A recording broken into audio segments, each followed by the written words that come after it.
Students, this is video number 10.1।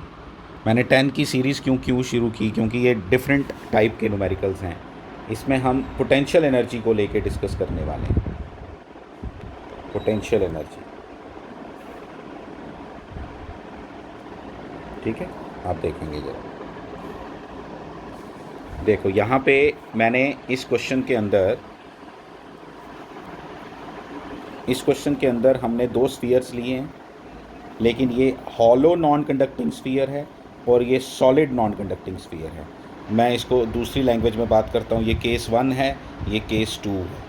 ये surface वाला case है, ये वॉल्यूम वाला केस है। ऐसे भी याद रख सकते हो, ये सरफेस वाला केस है, यहाँ वॉल्यूम वाला केस है, ठीक है। और मुझे बोला गया यहाँ पे इसकी पोटेंशियल एनर्जी पता लगा। जब इस तरह की प्रॉब्लम्स आपको आएंगी, याद रखना इन बॉडीज़ के अंदर सेल्फ पोटेंशियल एनर्जी भी रहती है और प्लस इंट्रैक्शन पोटेंशियल एनर्जी भी है। इसका क्या मतलब हुआ मैं बताता हूँ। एक्चुअली ये खुद भी चार्जेस का सिस्टम है। ये एक चार्ज थोड़ा ना, ये तो बहुत से चार्जेस हैं इसमें, और इसमें भी बहुत से चार्जेस हैं। तो पोटेंशियल एनर्जी जब हम फाइंड करते हैं तो बेसिकली मतलब होता है कि ये जो आपके सामने आपको दिखाई दे रहा है, ये सारे चार्जेस, इसके भी सारे चार्जेस, इसके भी सारे चार्जेस, ये सारे कहाँ पड़े हैं? इन्फिनिटी पे। और आपको उनको यहाँ तक लेके आना है तो आपको कितना एक्सटर्नल वर्क करना पड़ेगा? उस एक्सटर्नल वर्क को इक्वल टू क्या कहते हैं? Potential energy.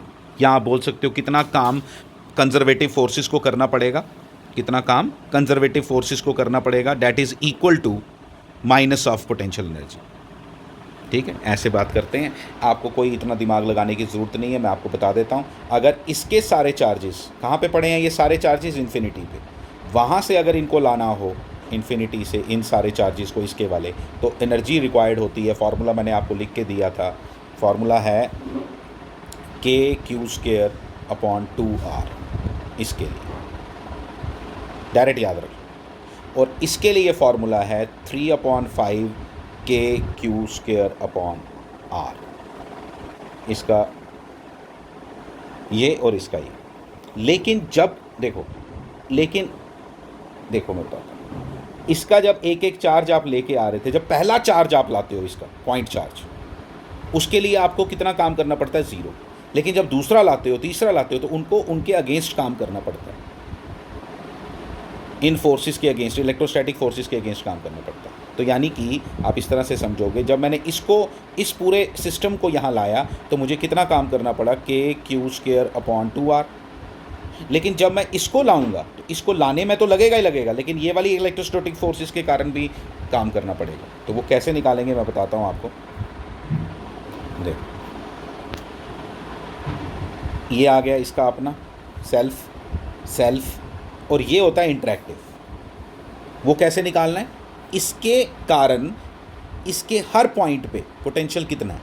यहाँ पे कितना होगा?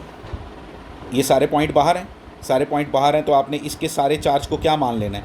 इसके सारे चार्ज को टू बी कॉन्सेंट्रेटेड ऑन कहाँ मान लेना है? सेंटर पे जब मान लिया तो यानी कि ये कितना डिस्टेंस है इसका? D। इसके हर पॉइंट का डिस्टेंस सेंटर से कितना है? D। तो यहाँ पे R1 मैंने गलत लिखा हुआ है, यहाँ पे D लिखना है आप सबको, याद रखो। तो पोटेंशियल कितना आया पहले मैं बताता हूँ। इसका पोटेंशियल कितना आया? KQ1/D। इसके हर पॉइंट पे इतना पोटेंशियल है, तो मल्टीप्लाइड बाई Q2 करूँगा तो पोटेंशियल एनर्जी हो जाएगी, क्योंकि potential is potential energy per unit charge. तो चार्ज से मल्टीप्लाई करेंगे तो पोटेंशियल एनर्जी निकल जाएगी। मतलब ये है पोटेंशियल किसका? इस Q1 चार्ज के कारण इसके हर पॉइंट पे। इस पे चार्ज है Q1, अगर नहीं लिखा तो लिख लेना, और इस पे चार्ज है Q2।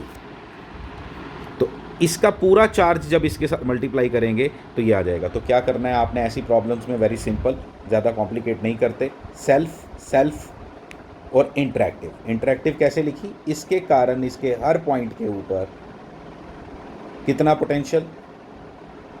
KQ/R, नहीं R नहीं आएगा, D। KQ/D आएगा। इसके हर पॉइंट पे potential due to the charge Q1, और मल्टीप्लाई करेंगे अगर Q2 के साथ तो आपको क्या मिल जाएगी? Potential energy. तो ये आ गया इसका आंसर।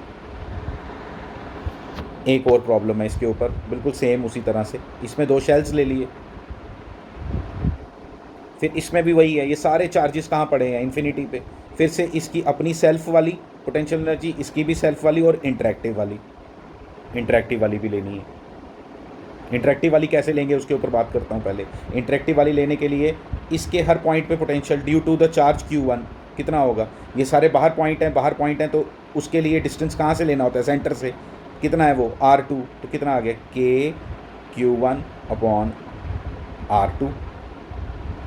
ये पोटेंशियल निकाला मैंने इस पॉइंट पे, मल्टीप्लाइड बाई Q2 करूँगा तो क्या मिल जाएगा, this is interactive potential energy.